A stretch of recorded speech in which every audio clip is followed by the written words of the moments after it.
एक और जहां पीएम मोदी 18 जून को वाराणसी में किसान सम्मेलन में किसानों से संवाद करेंगे, वहीं पीएम मोदी के दौरे से पहले कई संगठनों से जुड़े किसानों ने अपनी मांगों को लेकर प्रदर्शन शुरू कर दिया है। किसानों ने शास्त्री घाट पर प्रदर्शनरत रहकर अपनी आवाज बुलंद की।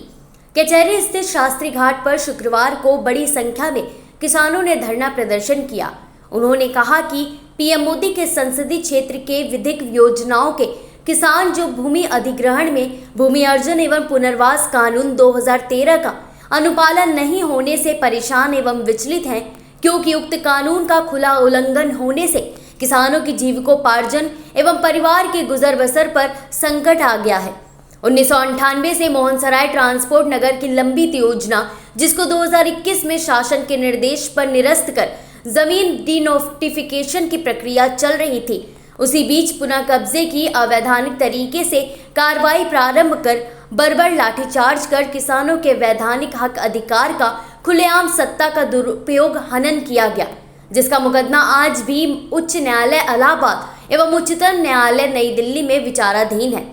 प्रदर्शनरत किसानों ने यह भी कहा कि रिंग रोड फेज 2 का किसान आपके विकास में सहभागी बनने के लिए संकल्पित है, लेकिन प्रशासन अत्यंत आवश्यक नोटिस 3 बिना जारी किए मनमाना सर्वे रिपोर्ट देकर किसानों के हक अधिकार का हनन किया। शास्त्री घाट में बनारस में 11 योजनाएं, जैसे ट्रांसपोर्ट नगर, काशी द्वार, वैदिक city, sport city, ring road,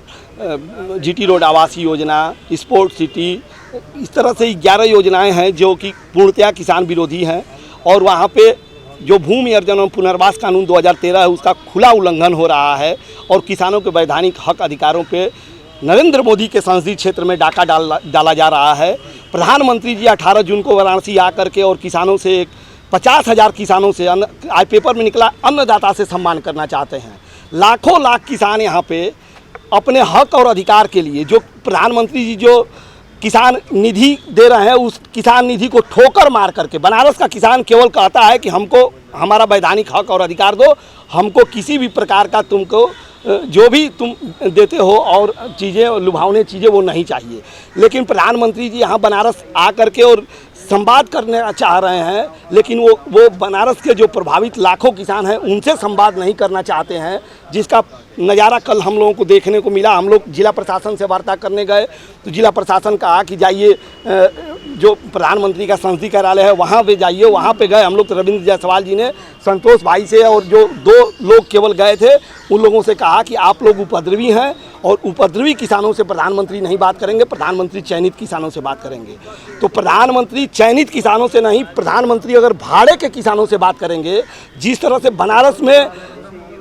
चुनाव आचार संहिता का खुला उल्लंघन करके और अरबों रुपया खर्चा करके वो किसी तरह से अपनी इज्जत बचाए हैं, थोड़े से वोटों से जीत करके जो वोट की लूट किए हैं, वो भूल जाएं कि अब यहाँ पे किसान उनके बहकावे में नहीं आने वाला है। अगर बनारस में आकर के जो 11 योजना से प्रभावित किसानों से संवाद अगर करेंगे तो किसान उनसे वैधानिक वार्ता करना चाहता है। वैधानिक बात करके और पूरा काम वैधानिक तरीके से हम लोग आगे बढ़ाना चाहते हैं। अगर वैधानिक तरीके से आगे बढ़ाएंगे तो नरेंद्र मोदी जी का, भारतीय जनता पार्टी का, अपने प्रधानमंत्री का, अपने सांसद का स्वागत है। और नहीं तो अगर फर्जीवाड़ा करेंगे, अगर धनबल और सत्ता के बल पे मदहोश होकर के अगर आगे बढ़ेंगे तो उनका होश ठिकाने पर लाने के लिए हम लोग कार्य करेंगे। इसके लिए आज हम लोग एक व्यापक आंदोलन की रणनीति बनाने के लिए बैठे हैं।